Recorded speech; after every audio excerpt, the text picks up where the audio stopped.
بسم اللہ الرحمن الرحیم الحمد للہ رب العالمین والصلاة والسلام علی سید الانبیاء والمرسلین وعلی آلہ واصحابہ اجمعین اما بعد فقد قال رسول اللہ صلی اللہ تعالی علیہ وسلم كل مولود يولد على الفطرة فأبواه يهودانه أو ينصرانه أو يمجسانه وقال صلى الله عليه وسلم كلكم راع وكلكم مسؤول عن رعيته أو كما قال صلى الله عليه وسلم۔ معزز علماء کرام، صدر مجلس،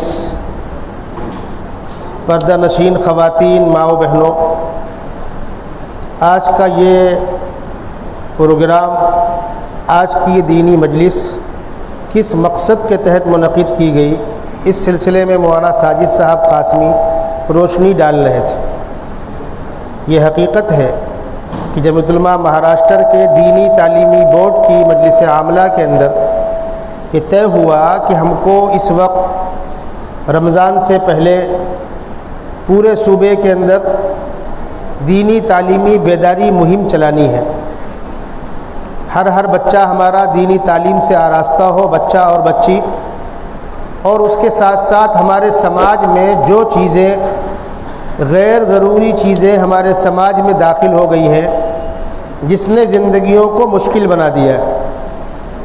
زندگی آسان تھی، لیکن ہم نے اپنے کرتوتوں کی وجہ سے زندگی کو مشکل بنا دیا۔ ہندوستان کے ایک بہت بڑے عالم دین، اللہ کو پیارے ہو گئے، وہ آل انڈیا مسلم پرسنل لا بورڈ کے سابق صدر حضرت قاضی مجاہد الاسلام صاحب رحمۃ اللہ علیہ، میں ان کے ساتھ ایک مجلس میں تھا تو وہ کہہ رہے تھے سورہ واللیل کے اندر قرآن نے ایک بات کہی ہے، فَأَمَّا مَنْ أَعْطَى وَاتَّقَى وَصَدَّقَ بِالْحُسْنَى فَسَنُيَسِّرُهُ لِلْيُسْرَى وَأَمَّا مَنْ بَخِلَ وَاسْتَغْنَى وَكَذَّبَ بِالْحُسْنَى فَسَنُيَسِّرُهُ لِلْعُسْرَى۔ نیکی کرے گا تو ہم اس کے لیے بھلائی آسان کر دیں گے، اور بخیلی کرے گا، دین سے بیزار ہوگا تو مشکل کاموں کی راہیں کھول دیں گے اس کے لیے ہم۔ انہوں نے فرمایا کہ زمانے طالب علمی میں نے ترجمہ پڑھ تو لیا، لیکن یہ خلجان باقی رہا ہے، قرآن کیا کہہ رہا ہے۔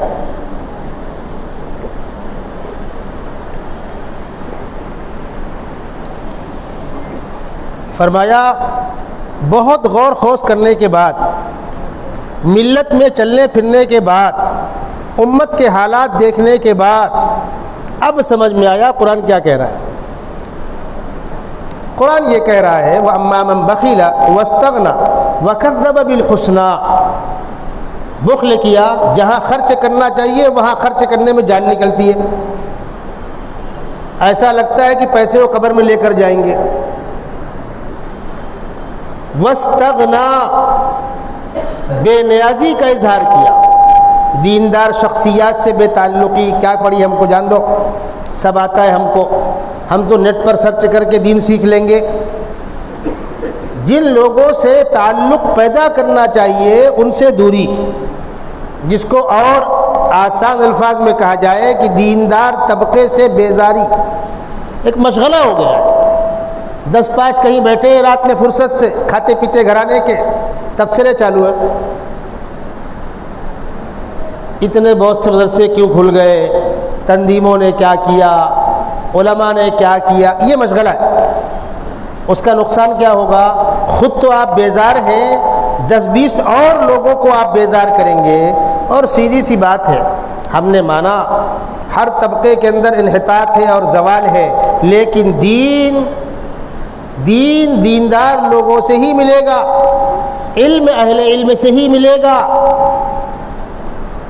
ان سے دور رہ کر بیزاری کا مظاہرہ کر کے کچھ نہیں پاؤ گے۔ پھر کیا ہوگا؟ وَأَمَّا مَنْ بَخِلَ وَاسْتَغْنَى وَكَذَّبَ بِالْحُسْنَى فَسَنُيَسِّرُهُ لِلْعُسْرَى۔ مشکل کاموں کی راہیں کھول دی جائیں گی۔ مثال سمجھیے، کھانا پینا زندگی کا لازمی حصہ ہے۔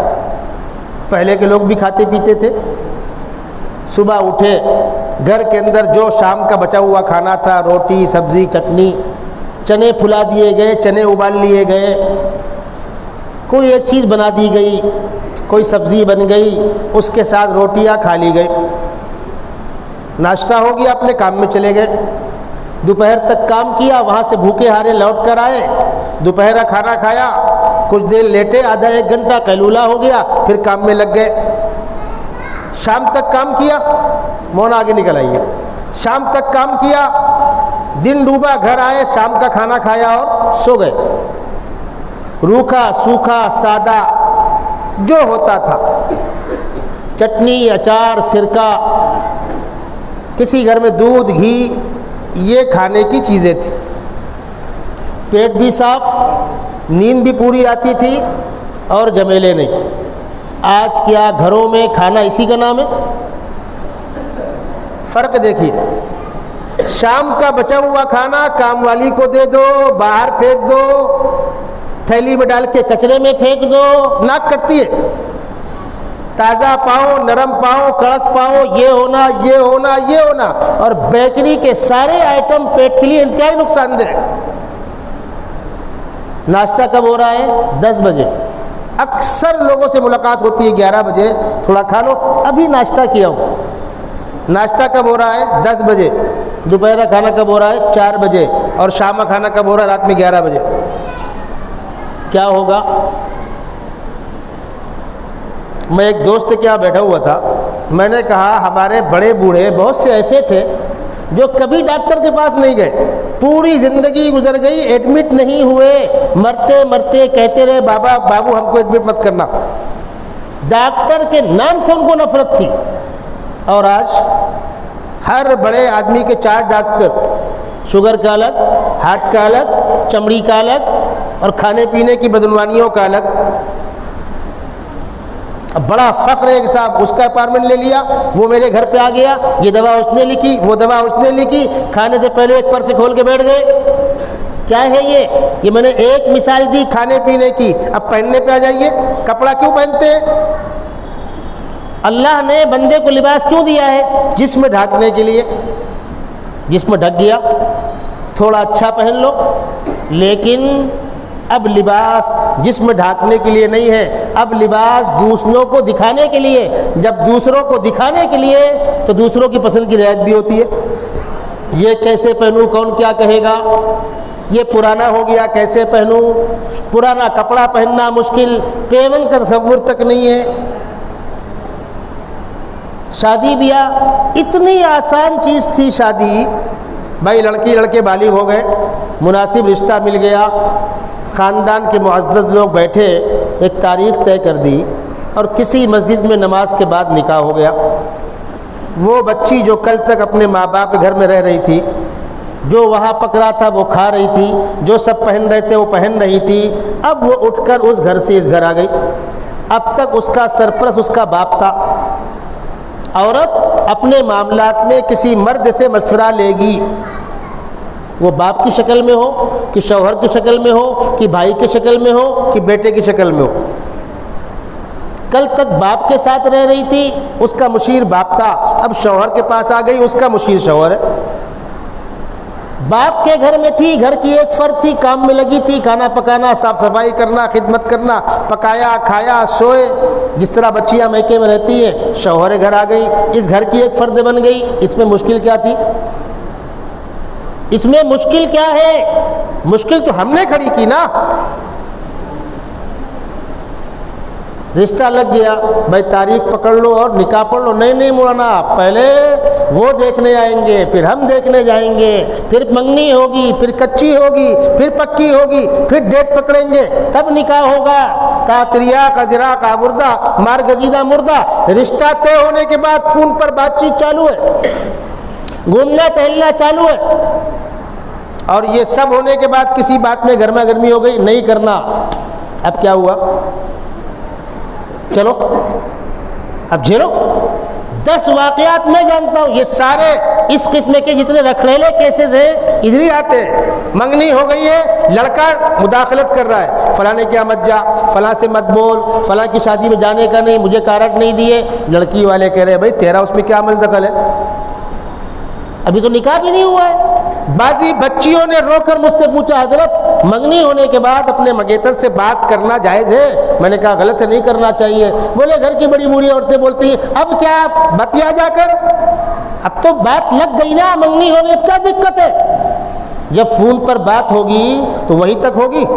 آپ مجھے بتلائیں، جب فون پر بات ہوگی، صاحب منگیتر ہے فون لگاتا ہے کیسے نہ اٹھاؤ، اٹھا لو، بلا رہا ہے کیسے نہ جاؤ، جاؤ۔ اگر اس بے غیرتی کو آپ نے سمجھا ہے معاشرہ، مبارک ہو آپ کو ایسا معاشرہ۔ زندگی کے جس پہلو پر غور کیجئے سارے کام مشکل ہو گئے، آسان زندگیاں قصے پارینہ اور قصے ماضی بن گئے۔ جمعیت العلماء کی ذمہ داران یہ چاہتے ہیں ایک طرف تعلیمی بیداری مہم چلائی جائے اور ایک طرف سماج کے اندر غیر ضروری کاموں سے، جھمیلوں سے بچ کر زندگی کو سادگی پہ لایا جائے۔ وقت بچے گا، پیسہ بچے گا، پیسے کو بچوں کی تعلیم پہ لگائیے۔ عوام کی جانب سے یہ سوال ہوتا ہے مولانا آپ لوگ تعلیمی بیداری مہم چلاتے ہیں تو کون سی تعلیم؟ وہ سمجھتے ہیں ملا لوگ ہیں یہ خالی مکتب اور ناظرے کی بات کریں گے۔ میں آپ کے علم میں ڈالنا چاہتا ہوں جمعیت العلماء پورے ملک میں بچوں کی اعلیٰ تعلیم کے لیے حوصلہ افزائی بھی کرتی ہے، تعاون بھی کرتی ہے، بچوں کے لیے راہیں فراہم کرتی ہے، ایڈمیشن کراتی ہے تاکہ ہمارا ہر بچہ پڑھا لکھا ہو۔ اسکولوں میں، کالجوں میں، یونیورسٹیوں میں ہزاروں ہزار بچے وہ ہیں جو جمعیت کی معرفت پڑھ لکھ کر آگے بڑھے۔ کس نے آپ سے کہہ دیا کہ ہم تعلیم کی مخالفت کرتے ہیں؟ بالکل نہیں، ہم لوگ تو روز اول سے کہہ رہے ہیں۔ ہاں فرق یہ ہے کچھ بچے اسکولوں میں پڑھیں گے، کچھ مکاتب میں آ رہے ہیں، کچھ مدارس میں آ رہے ہیں، کچھ بچوں کے والدین کی خواہش ہے کہ میرا بچہ حافظ بن جائے، میرا بچہ عالم بن جائے، کچھ لوگ یہ تعلیم حاصل کریں، کچھ لوگ وہ تعلیم حاصل کریں۔ جو اسکولوں کے اندر پڑھنے جا رہے ہیں میں ان کے والدین سے کہہ رہا ہوں، اوپر مستورات بیٹھی ہیں ان سے کہہ رہا ہوں، جن بچوں کو آپ نے اسکولوں میں ڈالا ہے اگر ان اسکولوں میں دینی تعلیم کا نظم نہیں ہے تو ایسے بچوں کے لیے لوٹ کر گھر آنے کے بعد بھائی صبح نکلا پڑھنے 7 بجے 1 بجے آ گیا، اب شام کو گھر میں ہے نا، جو بچہ صبح اسکول جا رہا ہے وہ شام کو 1 گھنٹہ اسلامیات پڑھے، جو بچے شام کو جا رہے ہیں وہ صبح 1 گھنٹہ اسلامیات پڑھیں۔ کیا مشکل ہے؟ ایسے مکاتب کھولے جائیں محلے محلے جہاں ایسے بچوں کی تعلیم کا نظم ہو۔ ہمارا ہر بچہ اللہ سے، رسول سے، دین سے، ایمان سے، عقائد سے، مسائل سے واقف، اگر نہ ہوا تو کیا ہوگا؟ یہ ہے سوال۔ اگر ہم نے اپنے بچوں کو دینی تعلیم نہ دی تو کیا ہوگا؟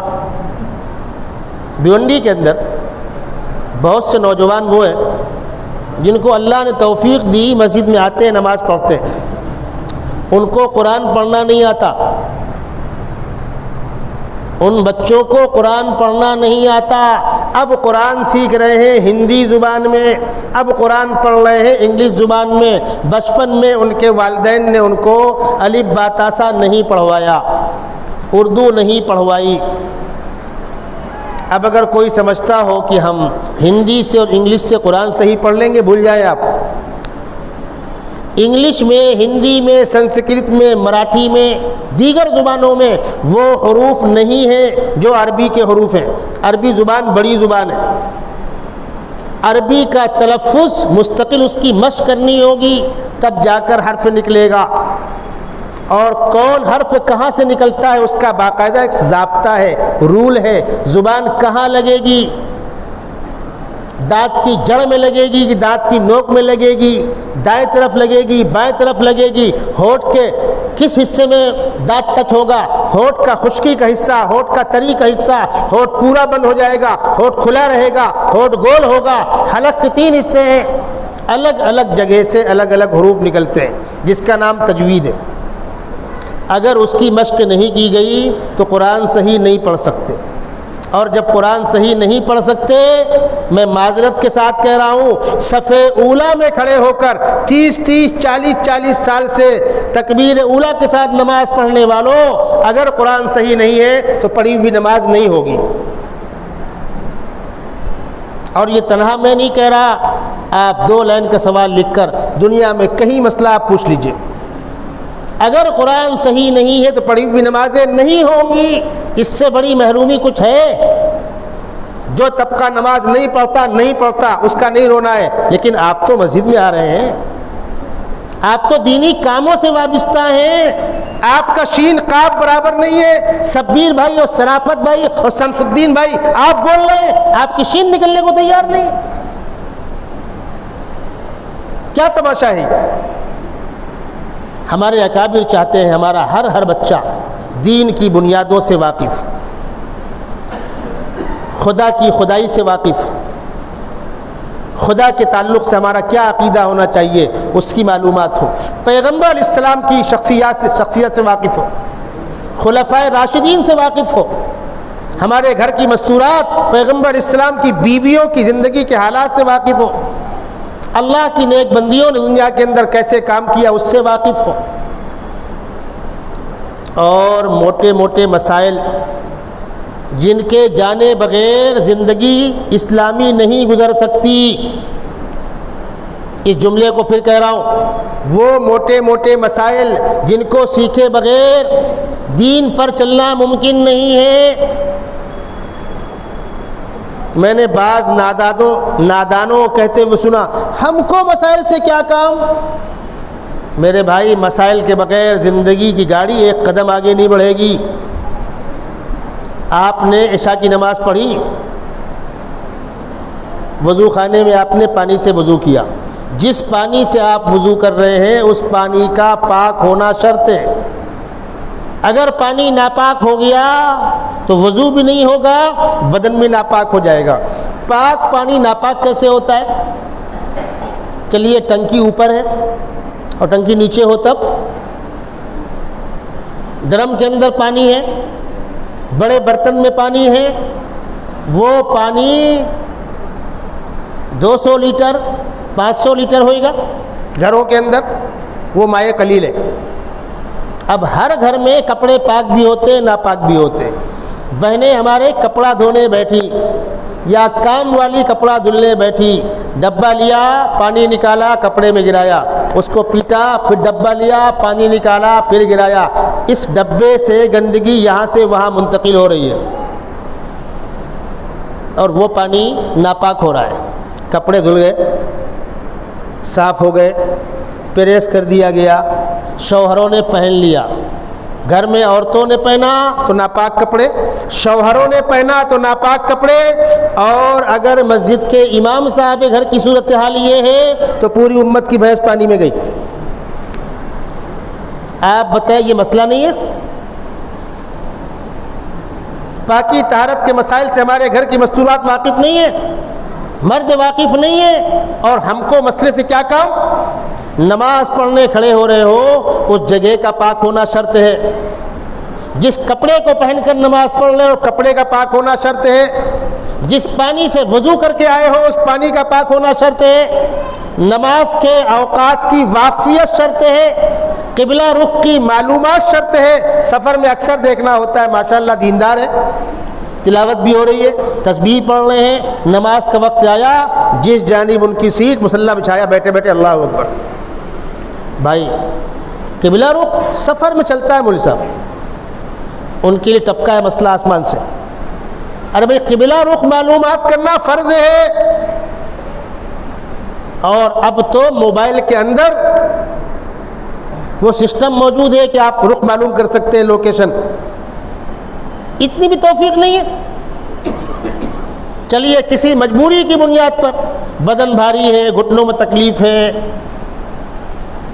کہیں ایسا ہو سکتا ہے کہ آپ بیٹھ کے نماز پڑھ لیں، ہو جائے، عام حالات میں قیام فرض ہے، آپ کو کھڑے ہو کر نیت باندھنی ہوگی۔ خدا نہ خواستہ گاڑی تیز ہو گئی، ہل رہی ہے، آپ گر جائیں گے، 1 رکعت پڑھ کے آپ بیٹھ جائیں، لیکن آغاز تو قیام سے کریں۔ ابھی رمضان کا مہینہ سامنے آنے والا ہے، سحری کا وقت ختم کب ہو رہا ہے یہ آپ کو معلوم ہونا چاہیے، افطار کب شروع ہو رہا ہے آپ کو معلوم ہونا چاہیے۔ رمضان کے مہینے میں کچھ طلباء اسی علاقے سے اپنے گھر جا رہے تھے، بھساول اسٹیشن سے ان کا فون آیا سحری کا وقت ختم ہونے کے آدھے گھنٹے کے بعد، مولانا کتنا وقت باقی ہے؟ میں نے کہا آپ لوگ کیا کر رہے ہیں ابھی؟ بولے ہم لوگ کھا رہے ہیں۔ میں نے کہا 12 گھنٹہ باقی ہے، کھاتے رہیے۔ جب آپ کو اتنا پتہ نہیں کہ سحری کا وقت ختم کب ہو رہا ہے، آدھا گھنٹہ ہو چکا ہے کھا رہے ہیں، اب کسی نے کہا بھائی دیکھ ٹائم بچا کہ نہیں بچا، تو مولوی صاحب کو فون لگا رہے ہیں۔ بعض لوگوں کا حال یہ ہے کہ اذان کا کلمہ سننے کے بعد بھی گلاس ہاتھ میں ہے، کسی نے اذان ہو رہی ہے پہلے اس کو پی، کیا کہا؟ یہ کیا ہے؟ افطار کا وقت آیا، کارڈ ہوتے ہیں، کاروباری لوگ کارڈ چھاپ دیتے اپنے اپنے پرچار کے لیے، بڑھتا رہتا ہے، کارڈوں میں چوک ہوتی ہے۔ بھائی کارڈ تو ایک زائد چیز ہے، اصل ہے سورج کا ڈوبنا۔ اگر واقعتاً سورج نظر آ رہا ہے، کرن دکھ رہی ہے، لاکھ لکھا ہو کارڈ میں، روزہ نہیں درست ہوگا، مکمل نہیں ہوگا روزہ۔ ایک صاحب کی بلڈنگ میں افطار پارٹی تھی، اجتماعی افطار تھا، میں گیا ہوا تھا۔ افطار سے 1 منٹ پہلے ایک صاحب نے کارڈ نکالا، کہنے لگا ٹائم ہو گیا۔ اچھی بات، میں نے ان سے کہا بھائی دیکھو وہ دکھ رہا ہے، سورج ماما دکھ رہے ہیں ابھی؟ کہنے لگے میرے کارڈ تو ہو گیا۔ میں نے کہا بھائی 14 گھنٹہ تو نے گزار لیا، 2 منٹ تیری جان پہ آ رہی ہے، مت کر بھائی۔ اس نے بھجیا اٹھائی کھانے کے لیے، میں نے ہاتھ پکڑ لیا اس کا، بھائی روزہ خراب ہو جائے گا۔ اس نے اس ہاتھ سے لے کے اس ہاتھ سے کھا لیا۔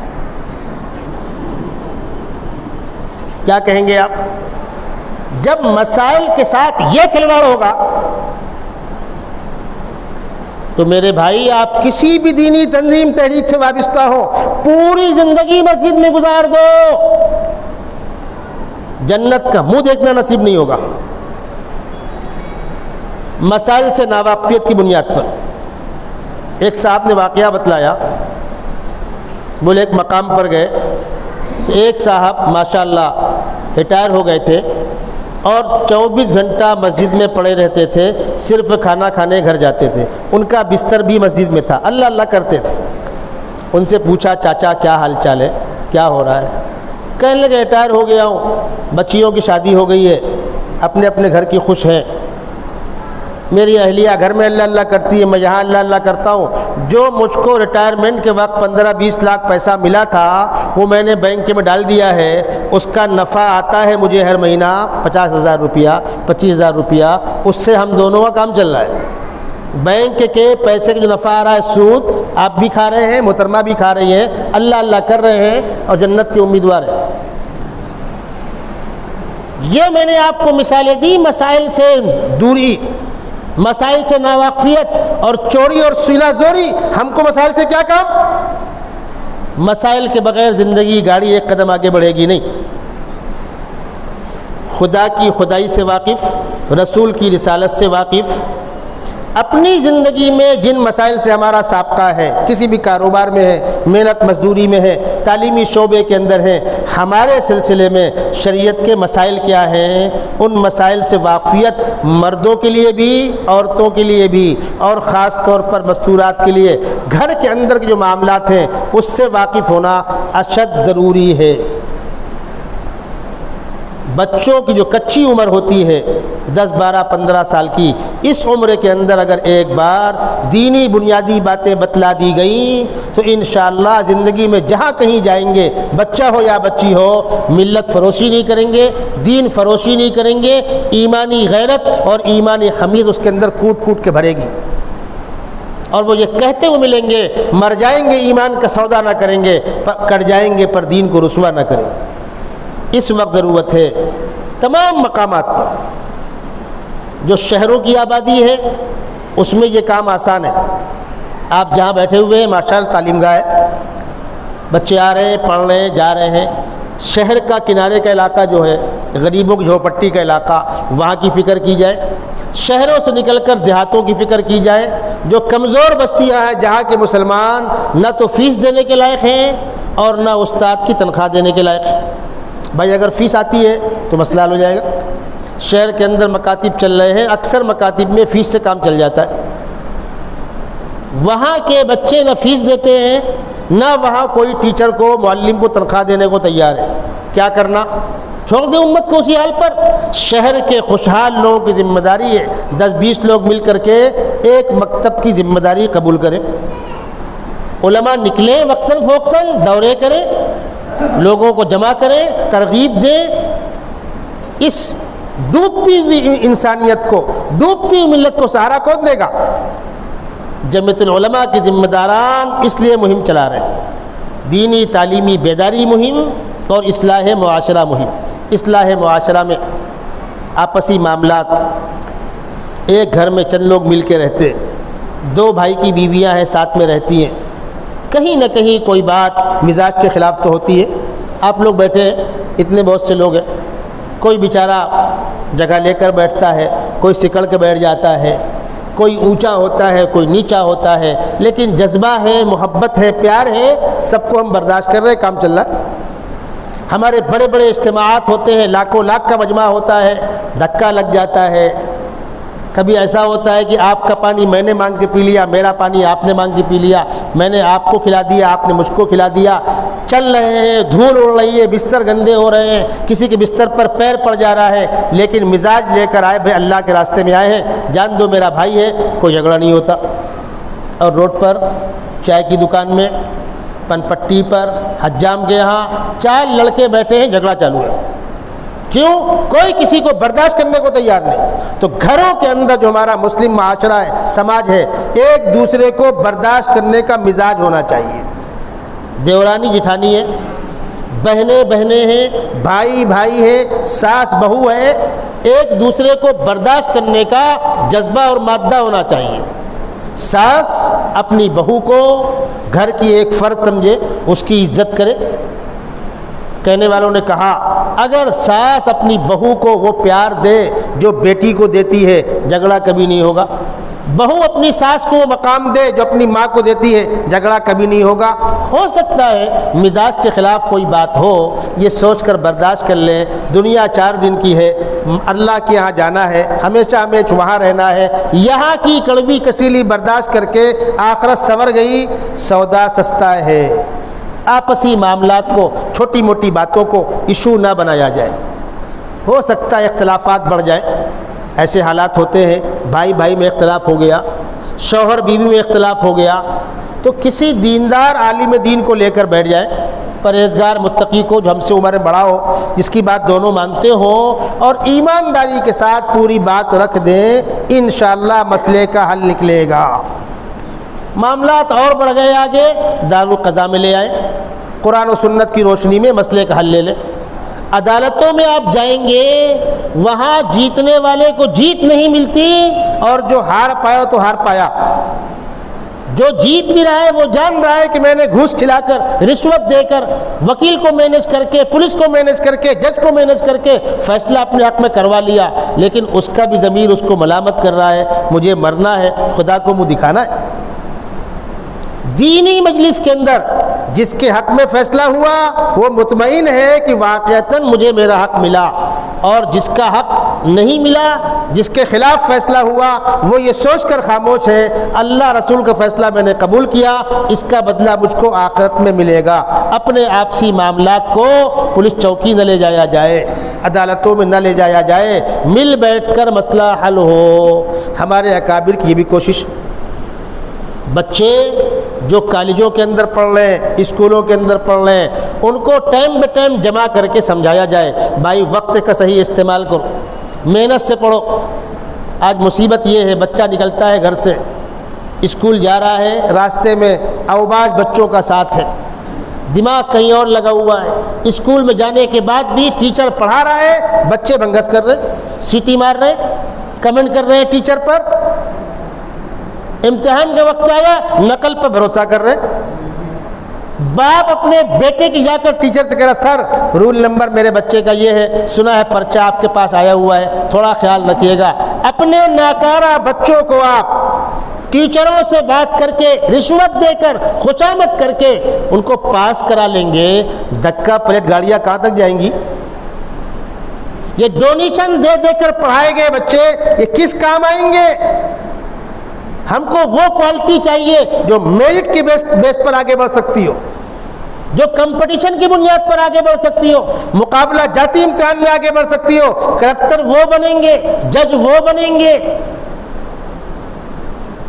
جو حکومت کی مشینری چلاتے ہیں، وہ یہ بچے نہیں ہوتے، وہ محنتی بچے ہوتے ہیں، باصلاحیت بچے ہوتے ہیں۔ اور اگر آپ محنت کریں گے تو کوئی آپ کا ہاتھ پکڑنے والا نہیں ہے۔ الزام فالتو ہے، تعصب ہوتا ہے، ایسا ہوتا ہے، ویسا ہوتا ہے، سب بیکار کی باتیں۔ تم پڑھو محنت سے، تم کوشش کرو، تدبیر کے دستے ذری سے تقدیر درخشاں ہوتی ہے، قدرت بھی مدد فرماتی ہے جب کوششیں انسان ہوتی ہیں۔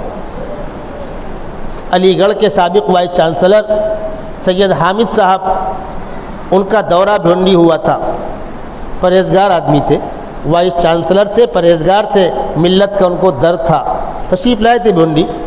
انہوں نے چائے پیتے بیٹھے 10-20 لوگ بیٹھے ہوئے تھے، بتلایا کہ جو اعلیٰ گریڈ کے لوگوں کا آخری انٹرویو ہوتا ہے IAS IPS والوں کا، وہ ایک کمیٹی ہے دلی کے اندر، اس میں میں بھی ہوں۔ سید صاحب نے کہا میں بھی ہوں، 8 لوگ ہیں اس کے اندر۔ ہم لوگ انتظار کرتے رہتے ہیں ہفتوں کوئی مسلم بچہ آئے۔ جب ہفتوں کے بعد کوئی مسلم بچہ بچی آتے ہیں تو ہمارے ہندو دوست کہتے سید صاحب ہفتوں کے بعد تو ایک آیا ہے، آپ ہی اس کو پاس کر کے آگے بڑھا دو۔ گروپ کے لوگ کہہ رہے ہیں سید صاحب سے کہ آپ اس کو پاس کر کے آگے نکال دو، ہفتوں کے بعد تو ایک آیا ہے۔ میں آپ کو واقعہ سناؤں۔ آج سے لگ بھگ 15-18 سال پہلے حکومت نے اعلان کیا تھا، یعنی 2000 سے پہلے بمبئی کے اندر شیو سینا حکومت تھی، جوشی وزیر اعلیٰ ہوا کرتے تھے۔ وزیر اعلیٰ شیو سینا کا، نائب وزیر اعلیٰ منڈے BJP کے، آپ کو یاد آ گیا ہوگا۔ اس وقت کانگریس باہر تھی۔ انہوں نے اعلان کیا کہ ہم مسلمانوں کو آبادی کے تناسب سے، آبادی کے پرسنٹ سے ہر شعبے کے اندر نمائندگی دیں گے۔ تھا مینیفیسٹو میں، سرکار بن گئی۔ کچھ لوگ پہنچے سرکار کے پاس کہ صاحب وہ پولیس بھرتی کا، حوالدار بھرتی کا اعلان آیا ہے، اور صاحب 200 لوگوں کو بھرتی کیا گیا ہے، جس میں سے صرف 20-21 بچے مسلم لیے گئے ہیں، آبادی کے اعتبار سے ہم کو اتنا ہونا۔ تو کمشنر نے پوچھا کہ حوالدار کی بھرتی کا سسٹم معلوم ہے آپ لوگوں کو؟ کہہ لیں گے نہیں۔ انہوں نے کہا اس کا ایک فارم بھرا جاتا ہے، 1000 2000 5000 بچے اس کا فارم بھرتے ہیں۔ جو فارم بھرتا ہے امتحان میں اس کو بلاتے ہیں، پھر ان کا پہلا انٹرویو ہوتا ہے، اس میں سے کچھ ناپاس ہو جاتے ہیں، جو پاس ہوتے ہیں ان کا کمپٹیشن ہوتا ہے، پھر اس میں سے ہم کو چاہیے 200 اور کامیاب ہوئے 500، تو میرٹ کی بنیاد پر 200 ہم چھانٹ کے لے لیتے ہیں۔ سسٹم یہ ہے۔ اچھی بات ہے۔ کہا آپ کی قوم کے بچوں کے 21 فارم بھرے گئے تھے اور ہم نے 21 کے 21 لے لیے، آپ بتلاؤ کتنا پرسنٹ ہوا؟ میں ان جغادریوں کا نام نہیں لینا چاہتا، مجھے پتا ہے کون لوگ گئے تھے۔ کمشنر نے کہا اپنی قوم کو بیوقوف بنانا بند کیجیے، آپ لوگ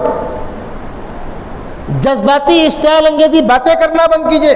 جس وقت فارم بھرنا ہے اس وقت پوری قوم سو رہی ہے، اخباری بیان دارنا سب کو آتا ہے۔ گزشتہ 2 سال پہلے ووٹر لسٹ میں نئے نام چڑھائے جا رہے تھے۔ جمعیت علماء مہاراشٹر نے پورے صوبے کے اندر محنت کی، تقریباً 20 لاکھ نئے نام چڑھوائے۔ اب آپ سوچتے ہوں گے صاحب اس کا اشتہار تو کہیں نہیں آیا، اشتہار دو گے تو کام نہیں ہوگا۔ خاموشی کے ساتھ زمین پہ اتر کے سروے کر کے 20 لاکھ نئے نام چڑھوائے، اور تقریباً 30 لاکھ ناموں کی چوکی سدھارا۔ وہاں نام ہے کچھ اور، جو آئی ڈی ہے اس پہ کچھ اور، آدھار پہ کچھ اور، راشن کارڈ پہ کچھ اور۔ نیند کب کھلتی ہے؟ جب پاسپورٹ بنانے گئے تو اس نے کہا سدھارا کر کے آؤ۔ اللہ کے بندو ابھی سدھارا ہو رہا ہے، سدھر جاؤ، ایک وقت وہ آئے گا چونکہ سدھارا بند ہو جائے گا۔ جمعیت العلماء جذباتی نعروں پر یقین نہیں رکھتی، زندہ باد مرد آباد پہ یقین نہیں رکھتی، زمینی پیمانے پر کام کراتی ہے۔ یہاں تو ہم جلسہ ہی کر رہے ہیں، آپ کو میں دکھاؤں گا وہ فوٹوز۔ ودربھ کے اندر باقاعدہ جمعیت کی ٹیم گھر گھر جا کر سروے کر رہی ہے، کتنے بچے اور بچیاں ہیں، اسکول میں کتنے پڑھ رہے ہیں، مکتب میں کتنے آ رہے ہیں، کون نہیں پڑھ رہا، کتنوں نے پڑھائی چھوڑ دی، کیوں پڑھائی چھوڑ دی، گھر کی آمدنی کا اوسط کیا ہے، کتنے بچے غریب ہیں، اپنی فیس بھرنے کے لائق نہیں ہیں، ان کے لیے فنڈ فراہم کرنا، یہ سارا کام کیا جا رہا ہے۔ اس کے بعد بھی کسی کو اگر تبصرہ کرنا ہے کہ صاحب کیا کیا جمعیت نے آج تک، کیا کیا؟ کچھ نہیں کیا صاحب۔ کون کہتا ہے کچھ کیا؟ ہم نے کب کہا آپ سے ہم نے کچھ کیا؟ ہم کوئی تنخواہ مانگنے آپ سے آئے؟ ہمارے اکابر زمینی پیمانے پر یہ سارے کام کر رہے ہیں۔ تو آج کا اجلاس دینی تعلیمی بیداری کے مقصد سے، اپنی بات کو میں سمیٹوں، جہاں مکاتب چل رہے ہیں ان کو پوری قوت کے ساتھ مضبوط چلایا جائے۔ اور جیسا مولانا ساجد صاحب نے کہا تھا، یہ پروگرام آج جمعیت کے تحت ہو رہا ہے۔ بعض لوگوں نے کمنٹ ڈالا گروپ میں کہ صاحب دینیات میں کیوں اور کہیں کیوں نہیں؟ میں نے جواب دیا ان کو، اس کمنٹ کا میں نے جواب دیا، آپ لوگ پیشکش کیجئے، ہم انشاءاللہ آپ کے محلے بھی آئیں گے۔ بھائی ہم نے رابطہ قائم کیا، آخر شہر میں ہم کہیں کرتے، ہم ہندوستانی میں کرتے، مسجد اقصیٰ میں کرتے، فرقانیہ میں کرتے، تو آپ پوچھتے وہی کیوں؟ اس کا جواب کسی کے پاس نہیں ہے بھائی، کہیں تو ہوگا۔ اب اگر آپ کو ایسا لگتا ہے کہ شہر میں فلانے محلے میں، فلانی مسجد میں، فلاں اسکول میں اس کی ضرورت ہے تو انشاءاللہ ہم آئیں گے، ہمارے احباب آئیں گے، دوست احباب آئیں گے، اور میرا ہی بیان ہو، کوئی ضروری نہیں ہے شہر کا کوئی ذمہ دار عالم بات کر لے گا۔ کام سب کا ہے، یہ کام ایک کا نہیں ہے، یہ ملت کا کام ہے۔ ایسے ہی مکتب میں کورس کون سا ہو، ٹیچر کون ہو، طریقہ کار کیا ہو، وہ آپ جو طے کر لو مشورے سے، جو مناسب ہو، آدھا گھنٹہ، 1 گھنٹہ، 2 گھنٹہ۔ آپ کو بتلا دوں نئی آبادیوں کے مسائل کیا ہوتے ہیں۔ یہ آبادی 40-50 سال پہلے بسی، فاطمہ نگر، گایتری نگر، پہاڑی، رام نگر، جہاں مولانا ساجد وغیرہ رہتے ہیں، 25 سال 30 سال اور اگلا حصہ اب بس رہا ہے۔ جب آبادی بس رہی ہوتی اس وقت مسائل کیا ہوتے؟ جس وقت یہ آپ کا گایتری نگر بس رہا تھا تو فاطمہ نگر مسجد میں شہر کے ایک صاحب کو لے کر گیا، آئیے آپ کو مکتب دکھاتے۔ وہاں گئے تو بچے بچیاں چڈی پہن کر پڑھنے بیٹھے تھے، ننگے پیر چڈی پہنے پڑھنے بیٹھے ہوئے تھے۔ انہوں دیکھا، کہنے لگے ارے مولوی صاحب کیا ہے یہ؟ میں نے کہا یہ ہماری مسلم قوم کی داستان ہے، آپ دیکھ لیں۔ آپ لوگ پرانے ایریے میں رہتے ہیں، یہ نیا ایریا ہے۔ اور میں نے کہا یہ خوشامد کر کے لائے گئے، یہ چڈی پہن کر جو بچے آئے ہیں بلائے گئے ہیں، وہ فارم بھر کے اندر نہیں آئے، 1 پیسہ فیس دینا نہیں۔ اور آپ جو بچے بیٹھے 150 بچے، اس میں سے آدھے کل نہیں آئیں گے، وہ کھیلتے جائیں گے۔ جو آج غائب تھے وہ کل آئیں گے۔ مجموعی طور پر 300 بچے اور موقع پر حاضر 200 بچے ہیں۔ 100 بچے کہاں ہیں؟ 100 آج غیر حاضر، 100 کل غیر حاضر۔ اس حال میں اس قوم کو پڑھانا ہے، اس کو چڈی پہنا کر ہی پڑھانا ہے۔ جب یہ پڑھ جائیں گے تو اگلی نسل پجامہ پہن کے آئے گی، یاد رکھیے گا۔ ہم اس قوم کے نمائندے ہیں، ہم کو وہاں کھڑے ہو کر کام کرنا ہے زمینی پیمانے پر۔ تو مکاتب جہاں جیسی مصلحت ہو، حکمت ہو، جہاں چل رہے ہیں اس میں کوئی انٹرفیئر نہیں کرنا، ان کو سپورٹ کرنا، جہاں نہیں ہے وہاں قائم کرنا۔ غریب بستیاں ہیں، نہ بچے فیس بھرنے کے لائق ہیں، نہ عوام ٹیچر کی تنخواہ دینے کے لائق ہے، ایسے مقامات کو شہر کی آبادیوں سے مضبوط خوشحال لوگ تعاون کریں۔ آج معلوم ہے حالات کیا ہو گئے، میں بڑے درد کے ساتھ کہہ رہا ہوں، دین سے پھر جانا، ارتداد، مرتد ہونا۔ ایک تو مطلب یہ ہوتا ہے فلاں بدتمیز ہے، کم بخت قرآن کو برا بھلا کہتا ہے، پیغمبر کو بلا بلا کہتا ہے، وسیم رضوی جیسے، سب جانتے ہیں ان کو. یہ تو کھلا ارتداد ہے، لیکن ارتداد چھپا ہوا دل کے اندر کیا؟ نہ اذان کی عظمت ہے، نہ نماز کی عظمت ہے، نہ قرآن کی عظمت ہے، نہ مسجد کی عظمت ہے، نہ خدا رسول کی عظمت ہے، نہ دین اور دینداروں کی عظمت ہے. یہ بھی ارتدادی تو ہے، یہ بھی ارتداد ہے. غیر مسلموں کے تہوار ہیں، ایک تو ہوتا ہے رواداری، بھائی چارہ. غیر مسلموں کے تہواروں میں مورتیوں کے آگے کھڑے ہو کر ہاتھ جوڑنا، مورتیوں کو ہار پہنانا، کیا ہے؟ شہروں کو آپ چھوڑ دیجئے، دیہاتوں میں آپ چلیے ہمارے ساتھ، آپ کو ہم دکھاتے ہیں 50% دیہاتوں میں یہ حالات ہیں. کیوں؟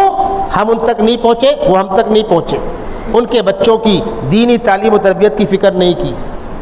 اور یاد رکھیے گا، کسی قوم کو مارنے کے لیے تلوار کا استعمال نہیں ہوگا، گولے بارود کا استعمال نہیں ہوگا، نظریات کا قتل ہوگا، عقائد کا قتل ہوگا، قوت فکر و عمل کا قتل ہوگا. کہنے والے نے کہا قوت فکر و عمل پہلے فنا ہوتی ہے، تب کہیں قوم کی شوکت کو زوال آتا ہے. یہ ملک اس وقت اس خطرے سے دوچار ہے. قوت فکر و عمل کو لوگ قتل کر دینا چاہ رہے ہیں، مسل دینا چاہ رہے ہیں، طاقت کو دبا دینا چاہ رہے ہیں، فکر اور سوچ کو ختم کر دینا چاہ رہے ہیں. اس کے سامنے ہمارے اکابر میدان میں سینہ سپر ہو کر کھڑے ہیں. اللہ ان کی زندگیوں کے اندر برکت نصیب فرمائے، تنظیم کے کاموں کو اللہ اور فروغ نصیب فرمائے. یہ اس مقصد کا پہلا پروگرام ہے. انشاءاللہ کل بھی ہے، پرسوں بھی ہے، نرسوں بھی ہے، عشرہ جاری ہے، اور پورے مہاراشٹر کے اندر یہ مہم جاری ہے. 2-3 منٹ کے اندر ایک آدھ باتیں اور عرض کر دوں. ہمارے ایک دوست نے سوال کیا کہ آپ لوگ بچوں کی دینی تعلیم کی بات کرتے ہیں، عصری تعلیم بارے میں کیا کہتے ہیں؟ میں نے آپ کو جواب دیا اس کا. اب سن لیجئے. عصری تعلیم گاہوں میں پڑھنے والے بچے اور بچیاں، آپ نے اعلیٰ تعلیم لے لی، ڈگری لے لی، آپ کو نوکری مل گئی، بنگلہ مل گیا، گاڑی مل گئی، موت نہیں آئے گی؟ مرنا نہیں ہے؟ 150 سال کے بعد مرنا ہے کہ نہیں مرنا ہے؟ مرنا ہے. تب کیا ہوگا؟ اس کا ہمیں کوئی جواب دے. میں نے واقعہ سنایا، کالج کے کچھ بچے پکنک منائے نکلے. پکنک کہاں مناتے ہیں؟ دریا میں کشتی میں بیٹھ گئے، ٹاپو چلے گئے، یہاں اتر گئے، وہاں اتر گئے. اور کیا ہوتا ہے؟ کشتی بلائی، ملا آیا، اس کو کرائے پر کشتی لیا، چلو ہم کو وہاں چھوڑ دو، چلے. ارے بڑے میاں کچھ پڑھے لکھے ہو؟ تو بڈھے نے کہا کہ نہیں بیٹا میں پڑھا لکھا نہیں ہوں. اچھا کچھ نہیں پڑھے ہو؟ کمال ہو گیا، دنیا چاند پر پہنچ رہی ہے، تم لوگ کہاں گمو؟ اس نے کہا بیٹا میرا باپ بھی اسی کام میں تھا، کشتی چلاتا تھا، ہم لوگ مچھلی مارتے ہیں، کشتی کھیتے ہیں، ہمارا پیٹ چل جاتا ہے، ہم کو کیا کام اسکول کالج سے؟ ارے چاچا تم کو کون سمجھائے گا؟ دیکھو ان کے پاس فلاں ڈگری ہے، ان کے پاس فلاں ڈگری ہے، ان کے پاس فلاں ڈگری ہے، ان کو 2 لاکھ پگار ملے گی، ان کو 5 لاکھ پگار ملے گی، ان کو گاڑی ملے گی، بنگلہ ملے گا. بڈھا سنتا رہا. کشتی دریا کے بیچ پہنچی اور بھور میں آ گئی. اب جب کشتی گھومنے لگی تو بڈھے نے پوچھا کسی کو تیرنا بھی آتا ہے؟ ڈاکٹر صاحب، پروفیسر صاحب، انجینئر صاحب، 5 لاکھ اور 8 لاکھ پگار ملنے والے لوگوں، تیرنا بھی آتا ہے؟ نہیں ہم کو تیرنا تو نہیں آتا. تو حضرت یہ دریا ہے، اس میں جس کو تیرنا آتا ہے وہی پار ہوگا. ارے چاچا خالی تم مجھ کو بچا لو، میں اپنے ابا کی آدھی پراپرٹی آپ کے نام کروا دوں گا. بیٹا ساحل بہت دور ہے، 2-4 ہاتھ کا مسئلہ نہیں، لمبا فاصلہ ہے، تیر کے اپنے آپ کو نکالنا ہوگا. بالآخر کشتی بھور کا شکار ہوئی اور وہ 3-4 بچے وہیں ڈوب کر غرق ہو گئے اور ملا تیر کے باہر آ گیا. آخرت کے اس دریا میں تنہا تنہا تیر کے باہر آنا ہے، کوئی کسی کا ہاتھ انگلی نہیں پکڑے گا. الیس للانسان الا ما سعى وان سعيه سوف يرى ثم يجزاه الجزاء الاوفى.